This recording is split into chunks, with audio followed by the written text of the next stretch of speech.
Hi fans, welcome to another edition of This Week in Pioneer Soccer.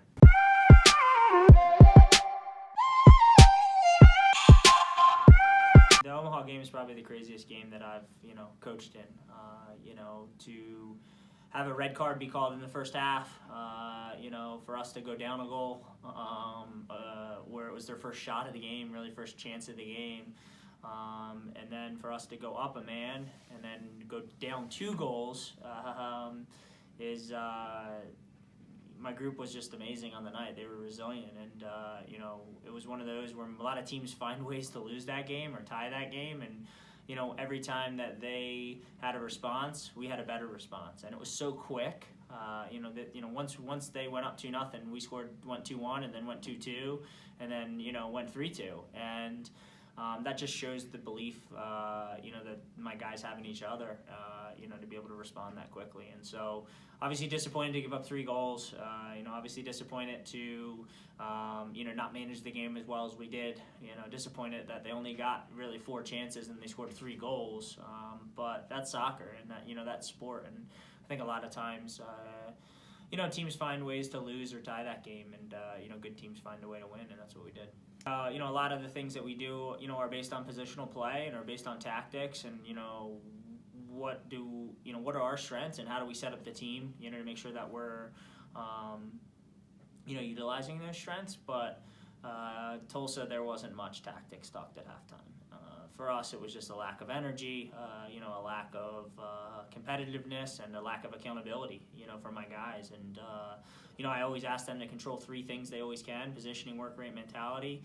There's so many variables in the game of soccer, but those 3 things can always be held accountable for and and controlled. And I think that we just missed big time with work rate and mentality. And so at halftime, that challenged the group, called them out.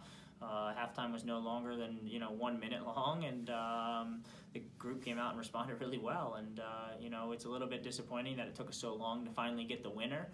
After dominating them the way that we did in the second half. But once again, soccer's a tough sport, and after such a quick turnaround and an emotional game on Saturday night versus Omaha, to turn around on travel and then turn around on Monday night and have the energy to do what they did in the last the last periods of that game were very impressive.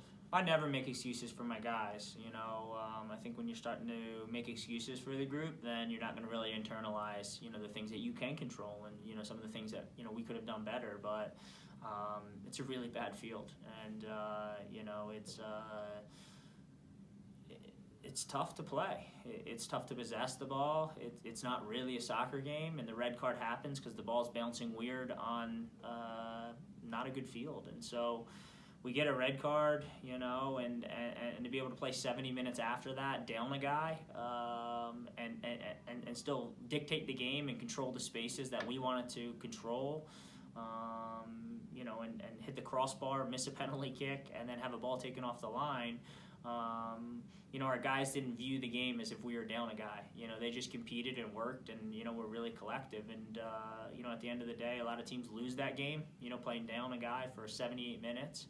But we did. We gave a shutout, and it was a huge confidence booster for our team. And obviously, playing down a guy, I think that there's huge positives to draw from the game, and I was really, really proud of my group. Yeah, it reminded me a little bit of 2015, where we were, for sure defend first mentality, and we knew that, if we were tight in our lines and we protected central spaces and, we defended as a unit, that we were going to get, a chance or 2 throughout the game. And, 2015, they won, they were unbeaten in 18 games in a row. And, we took that mentality with us to Creighton, where,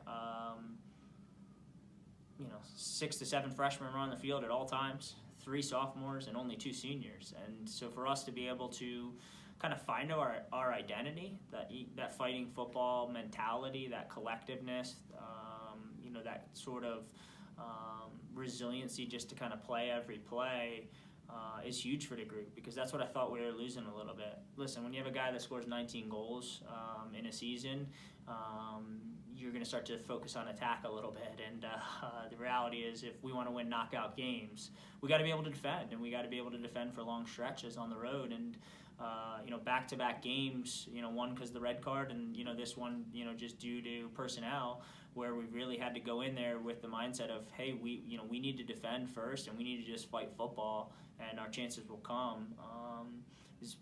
I think we're going to look back at this week and say, man, this was probably the most pivotal point of finding out who we are and finding out our identity. I'm really, really proud of my group. I'm proud of all the support that we have. Without Cindy Naga and without David Kummer and Academic Support Services, there's no way that we'd be able to accomplish this honor. People across campus, Greg Grauberger, a lot of our kids are Daniel's kids. And Greg's ability to make sure that they're taking the right classes, still maximizing their student experience and making sure that they're challenging themselves with classes that they want. It's just the whole village plays a part in here. Ryan Hopkins was here for a long time, and he's super prideful in academics, and now it's Masaki Hemi, and just being able to meet with the kids once a week, once every 2 weeks, to talk about their time management skills and their life habits, which ones are good, which ones are bad, which ones are causing them problems on the field or in the classroom or socially. It's just a holistic approach here, and to be able to get the top GPA again is it's kind of insane, to be honest. To be able to win as many games as we have in the past 3 years, and to have the athletic success that we have is tremendous. But to be able then to have the top GPA in Division I men's soccer for the 3rd year in a row, man, I'm so proud of these kids, and this is what it's really all about, is helping kids reach their potential, helping them understand who they are, what they value, and ultimately pushing them past their limits and where they think they can go. And so it's great that we won this one, but we're already focused on trying to repeat again and get our 4th top GPA. We went into the scheduling is winning 11 games last year, and everybody asking us, oh, what happened to us? We had a bad stretch in September, and that bad stretch causes us not to make the NCAA tournament. We belonged in the NCAA tournament last year. I thought we were good enough to be in there, but finishing the RPI right at 50, you need to be 33 or lower to really make sure that you're getting an at-large bid. And so for us, the main focus is